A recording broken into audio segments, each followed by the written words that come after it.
Hello and welcome back to the Project 7890.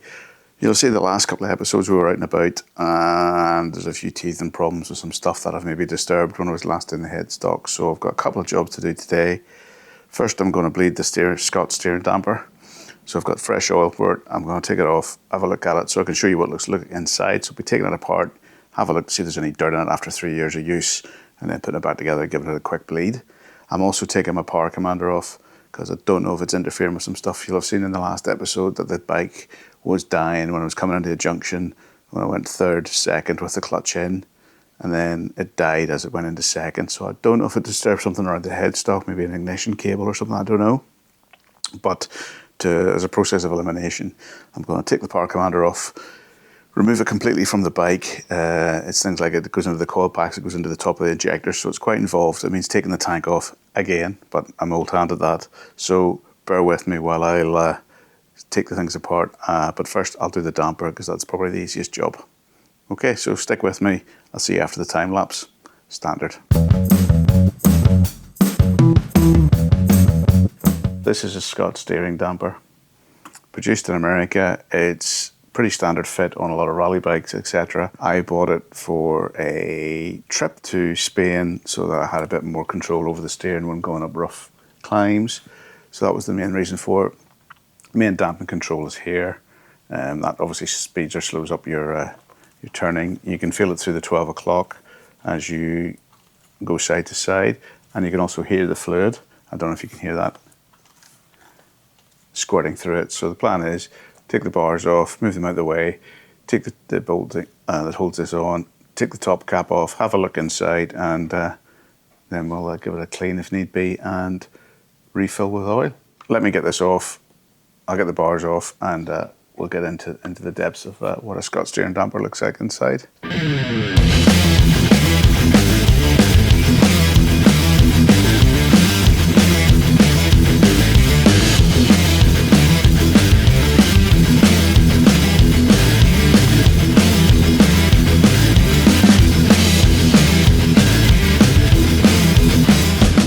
Okay, now that's the damper off. It's fairly easy. It fits to the mount on the forks. It's a lovely piece of jewellery to have, to be fair, on the bike. A wee bit of dirt on it. But basically the intention is to remove all these bolts from the top, crack it open, and then we bleed it through the two screws at the back once we've had a good clean inside. But you can see that takes quite a bit of force to force that through. So the first thing I'll do is I'll loosen off the damper, give everything a bit of a wipe down so there's nothing too much, give it a bit of a clean, give it a rebleed, and refit it. It's fairly simple. So I think it's a 2.5 mil Allen. Sorry, take a big breath. I thought that was going to be tight, but it's actually a lot less tight than I thought.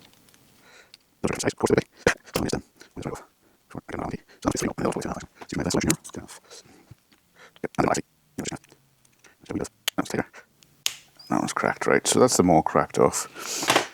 So let me just get a tub here for some excess oil, because no doubt it'll be falling off and dripping everywhere. So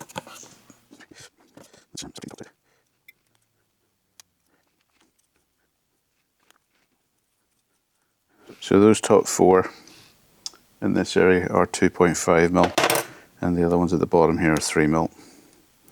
And just in case you want to check your tool set if you ever need to service your damper.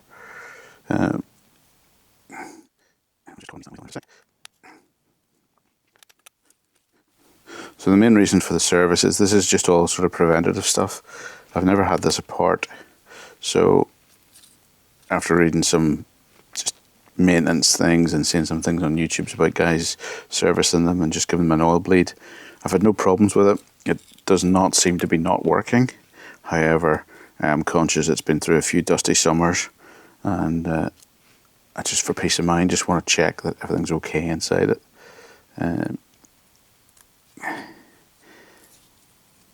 You can see it's starting to come apart from the actual body, the main body there. You can see it starting to unravel itself, so that's saved me having to crack it open. So that's one less job I have to worry about. Oops. Sorry, I'm trying to balance it so the oil doesn't come running out. It should be just coming off the thread there now. It is. There you go. Oh, that oil is a bit, it's hard to, I wonder if you can actually see that. The oil is that focusing? Let me go a bit further back. Sorry, this camera is supposed to be autofocusing, but it's probably on face recognition or something. So basically you can see that there is quite a bit of dirt inside the area here with the oil. So I'll just tip it out. Although it looks clean, there's plenty of floaties in it.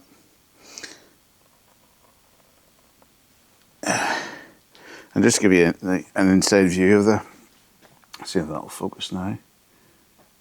Yeah, there we go. So you can see there's just a big weather vane basically that runs through the center, and basically as the oil passes from side to side, it goes through orifices or channels through the actual lid on this. So there's a seal here which I've got a spare one off. There is also one at the bottom as well, but because it's not leaking, I'm probably just going to clean them up and leave the seals for another day because it's quite an involved job. But as you can see, there's various little channels. It's hard to tell with this light, but there are channels either side of this which forces oil in and out around the area here. So it's machined on the inside, and quite a clever piece of kit, but yet quite simple. So let me get this cleaned up and then we'll have a look at the top.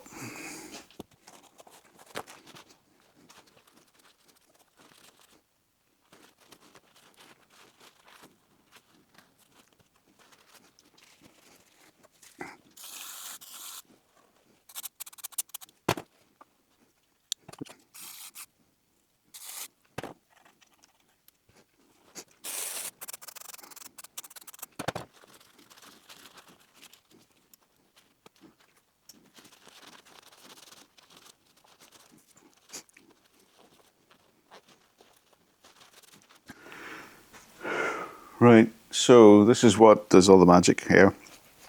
So you can see these little orifices here. You can imagine the vane moving left and right. So basically, depending on your steering angle, depends on which holes are open and which holes are closed. So that's what forces the oil through. So as that vane passes by, the oil has to go from chamber to chamber, either side of the vane. And this is what controls the dampen. You obviously have a dial here, which controls this valve here, which basically, let's put that bolt back in so it doesn't fall out. So that basically, it's hard to tell what it does, but it obviously opens and closes a valve here. You also have this valve here, which I haven't touched because the instructions are don't touch it if you don't need to kind of thing. So I've never really experimented with that, but that again is another orifice where the oil flows through to get back in elsewhere. But all of these are no doubt connected. I'm just going to put an air line through it just to blow in case there's any debris in it, and then we can start doing the bleed process.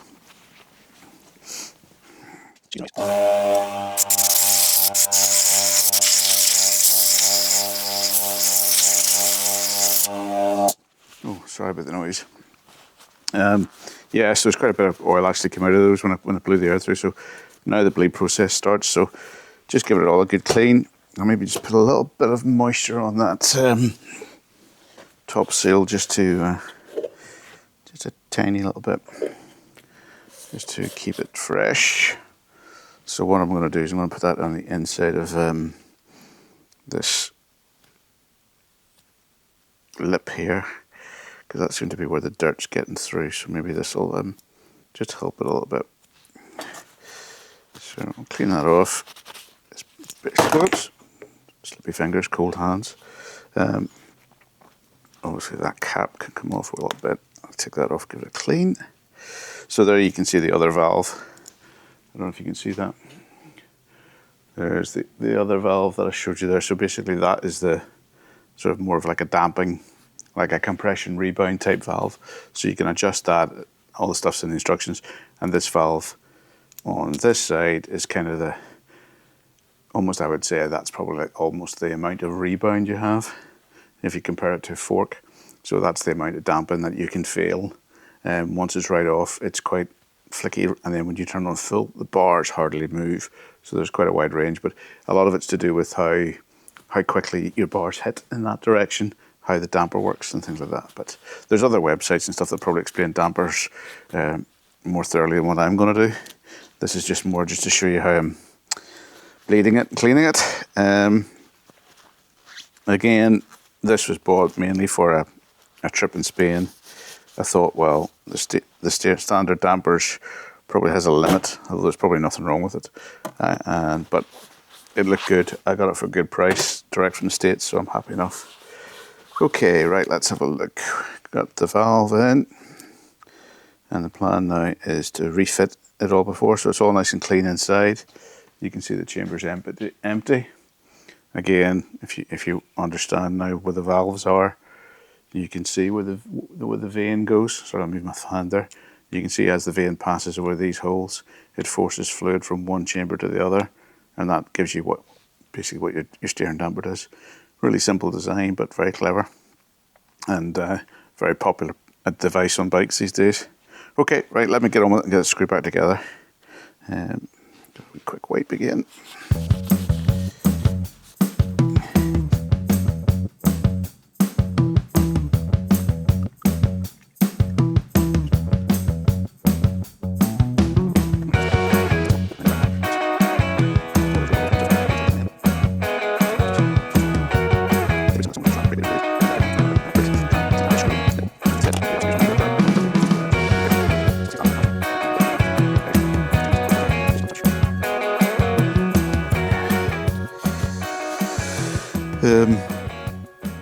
So there's two bleed holes at the back, if you can see them.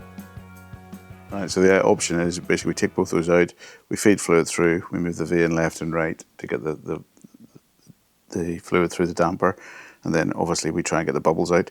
But you do have to leave a little bit of air in, because otherwise it heats up and has nowhere to expand, and then it has a bit of a fade on it apparently. So we'll just take these out, start putting the fluid through and see how we get on. But my plan will be to run the vein right up to the top, put the fluid in here, fill the chamber up, level it, and then bring it back nice and slowly and kind of feather it in to try and get the bubbles out, and then top up as needed. Okay, so bear with me.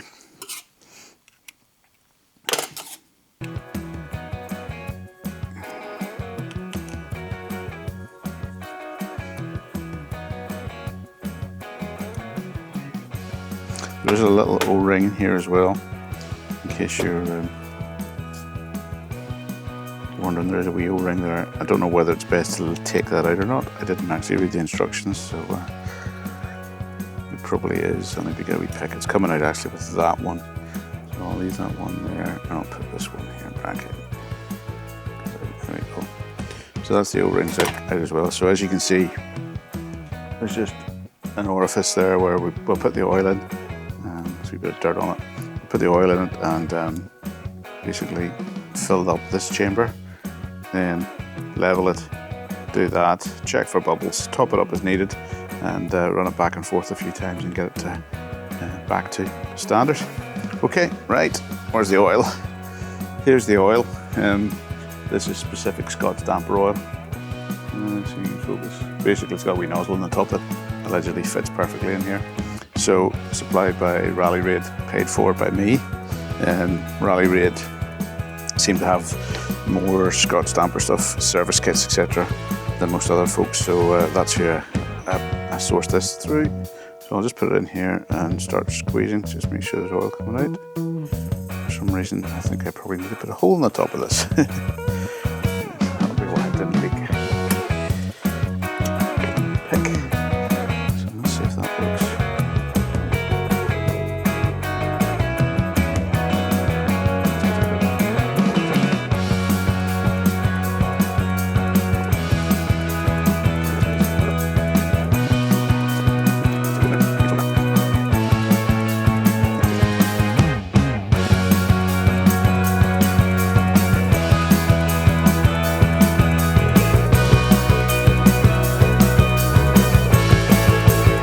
Okay, that's the damper all done now.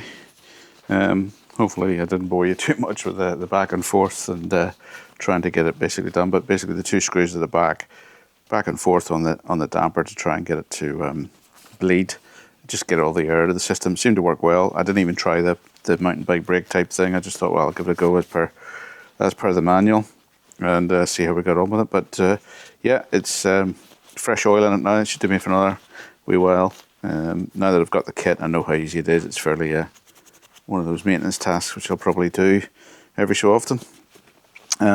But yeah, if you like jewellery, they look great. Scott steering damper, focus, and they feel great on the bike actually. So, you know, you probably will notice it. I certainly did when I first fitted it, especially off road and on steep climbs or rocks and stuff. Like, you know, if you're on loose boulders, the steering's kind of left and right. It works pretty well in that respect. But yeah, thoroughly recommend it. Although if you can get one in the States at a good price, I would do that.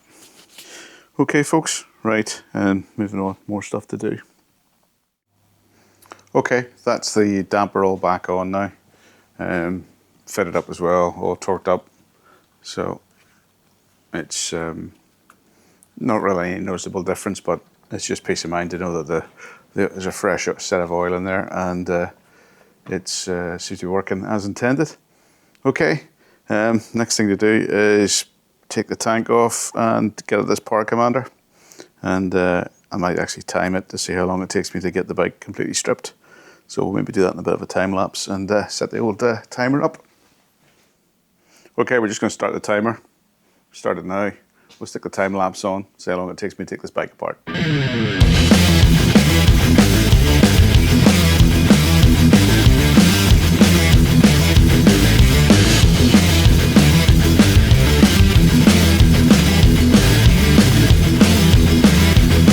Okay, that took 12 minutes.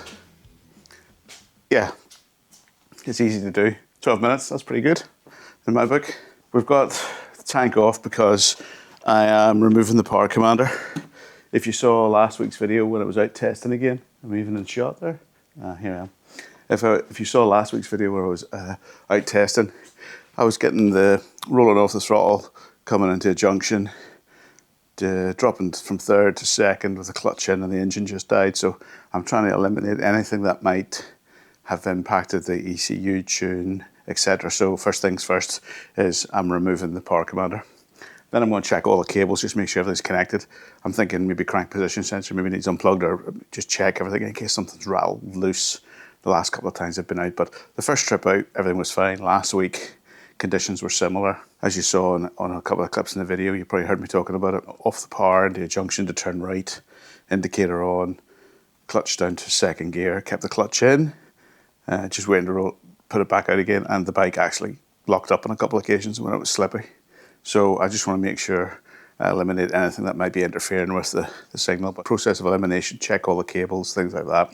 So that's what we're doing today. It's probably easier me trying to maybe actually explain what's going on here with my power commander. I have it fitted to the rear of the bike. The cable runs down through here. It obviously connects to the injectors. It also connects into the throttle position sensor kind of here. And also it goes into the coil packs, which is here. So there's a few cables to cut, a few posi taps to take out of here. So it's going to be a wee bit bitsy. I'm not going to give you the detail, but just to give you an idea, that there are videos out there if you're interested about how to fit a power commander.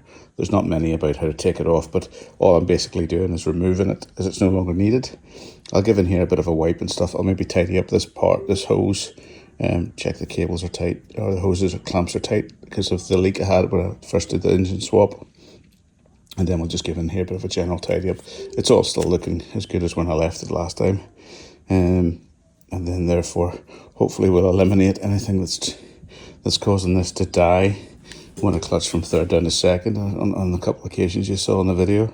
So I'll just crack on here and get it done. So just back on the phone. That is the extent of the wiring that's associated with the power commander.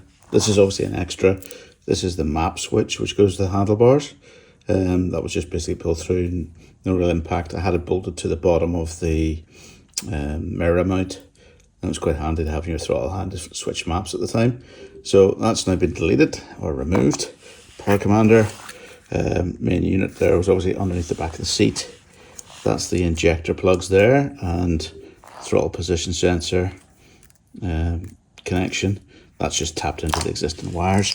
And then all of that is things like coil packs, earth wire, and your crank position sensor. So that's all being removed from the top of the engine. So there's a little bit more room in there, breathing space to keep it cool. So that's it all there. I'll probably stick that on eBay unless somebody wants to buy it off me in the comments, can make me an offer. Power commander for 790, 890. Check your 890 model, though it might have changed in 23, but it should be more or less the same. If you need any more information, drop me a message in the comments, and I'll happily pass it on to you for a few dollars. Back to the bike. The wiring has all come out of here. This just needs tidied up with a few zip ties. It's actually better looking now than what it was when I did the engine swap. Excuse the mess of the battery box. I'll get all that tidied up in a minute or two. There's a wee bit more space at the back of the bike for my maybe put something like, I don't know, some tools in there. That might work out well. Coming down here, obviously the power commander ran down this side of the thing in through here, so that's why all this has been lifted up. But here you can see, if you look back, there's loads of wires in there, so they've actually got quite a bit of ribbon here. I can probably stick my hand all the way in now. Just need to tidy up a few coil cables. That'll probably get zip tied, something like that. Tidy it up. And in there, I've just got to plug an injector back in, but that's just a case of just the cables up above, and then give her a button up and a wee bit of a test run. Just to show you the colour of the oil after the last oil change. So I've probably done about a couple hundred miles since the last oil change. You can see it's still a kind of nice golden colour, or a orange colour almost. Still doesn't seem to have burnt any. You'll have seen I was giving it a few hard accelerations in the last video, so pretty happy with how the oil level's behaving. It hasn't gone a really dark colour, which is kind of what I was trying to achieve with that oil flush a few episodes ago. So you can see there, it's nice and clean. Happy with that. I'll keep an eye on it. Right, that's the bike all back together again. As you've seen earlier on the time lapse, 12 minutes it took me to take it apart today. I've still got the bash guard to put on, so I'll throw that on after we finish the video. That's the Scotch damper blade, cleaned out, fresh oil in it. It's all appears to be working as intended. The power commander was surplus to requirements after the ECU remap, so I just wanted to do a general tidy up and tidy all that. So that's all done. It's sitting over on the bench. It'll get cleaned up, put in a box and stuck up for sale probably, because I've no longer a need for it. Just checked over the bike as well, just had a look, see if there's anything loose. Everything's fine. Still trying to suss out what that problem was last week when I clutched it and she died in second gear on the coast when coasting into a junction. So yeah, I'll just keep an eye on that. Hopefully it was just maybe a wee teething problem because it was cold. I thought I'd eliminate the power commander, hence what the exercise today. So that's it all out. A wee bit of tidying up to do, tools to put away. But other than that, I'll catch you next time, guys. Okay, thanks for checking in on the 7890, and we'll see you next time.